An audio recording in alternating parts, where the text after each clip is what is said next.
Telangana RTC TGRTC వాళ్ళు రేపటి నుంచో మరి ఈరోజు ఈవినింగ్ నుంచో సమ్మె చేస్తున్నామని సమ్మెకు పిలిపించారు.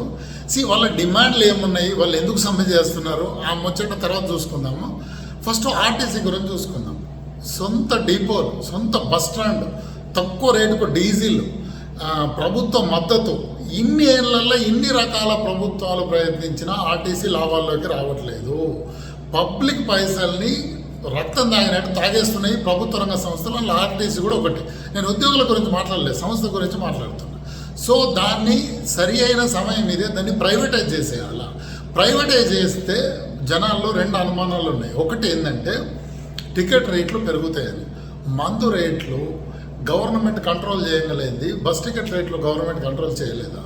అలాగే ప్రైవేట్ మధ్య పోటీ ఉంటే టికెట్ రేట్లు ఎందుకు పెరుగుతాయి? ప్రైవేట్ ప్లేయర్లను అలో చేయొచ్చు. ప్లస్ ఇన్కమ్ పెరుగుతుంది గవర్నమెంట్కు. బస్ స్టాండ్లని, డిపోలని రెంట్కి ఇవ్వండి. ప్రైవేట్ బస్సులు ఆగుతాయి, వాళ్ళు రెంట్ పే చేస్తారు, గవర్నమెంట్కు రెంట్ వస్తుంది. అలాగే private vehicles stage carrier permission ఇస్తే ట్యాక్స్లు వస్తాయి. గవర్నమెంట్కి ఆదాయం ఉంది. ఇంకా ప్రజల్లో ఉన్న రెండో అనుమానం ఏంటంటే కొన్ని రూట్లలో నష్టం వచ్చిన ఆర్టీసీ బస్సులు నడుపుతున్నది, ప్రైవేట్ వాళ్ళు అయితే నడపరని.